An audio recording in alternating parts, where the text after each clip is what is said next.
Llythyr Paul at y Galatiaid, Pennod 2. Wedyn, ymhen 4 blynedd ar 10, eithim unwaith eto i fyny i Jerusalem, ynghyd â Barnabas, gan gymryd Titus hefyd gyda mi.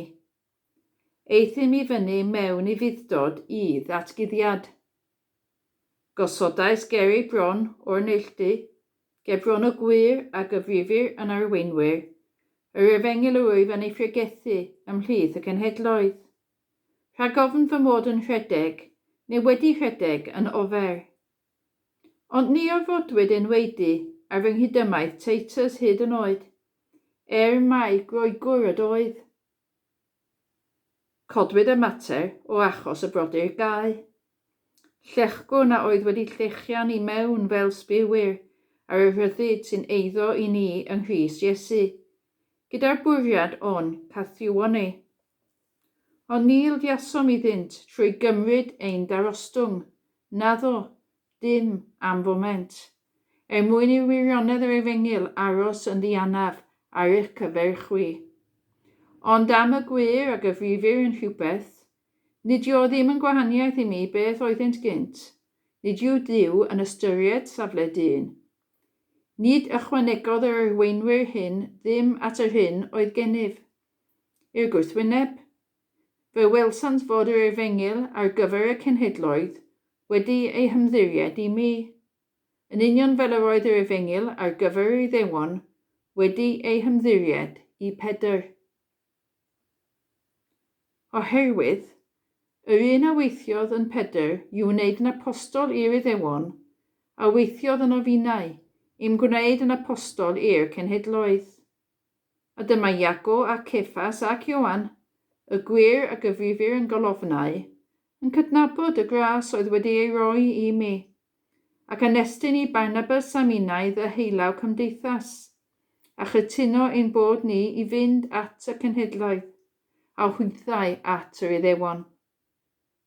Ei unig gais oedd ein bod i gofio tlodion, a dyma'r union beth yr oedd yn wedi ymroi i'w wneud. Ond pan ddaeth Cephas i Antiochia, fe gwrthwynebais yn ei wyneb, gan ei fod yn amlwg ar fai. Oherwydd cyn i rhywrai ddod yno oedd yw'r Iago, byddai ef yn arfer cydfwyta gyda Christianogion cenhedlig. Ond wedi iddynt ddod, dechreuodd gadw yn ôl ac ambellhau, am ei fod yn ofni plaid yr enweidiad. Ymunodd yr Iddewon eraill hefyd yn ei ragwith, nes ysgubo Barnabas yntau i ragwithio gyda hwy.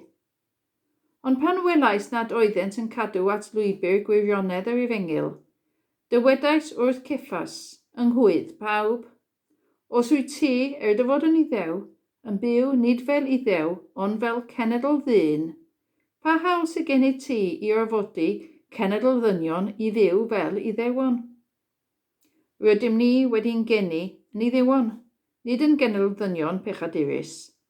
Ac eto, fe wyddwn na chaiff dyn ei gyfiawnhau, ond trwy ffydd yn Iesu Grist, nid trwy gadw gofynion cyfraith.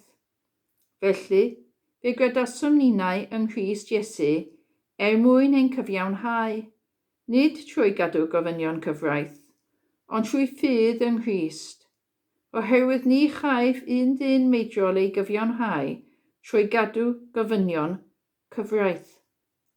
Ond os wrth geisio cael ein cyfiawnhau trwy Grist, cafwyd ninnau hefyd yn bechaduriaid, a yw hynny'n golygu bod Crist yn was pechod? Nac ydyw, ddim o gwbl.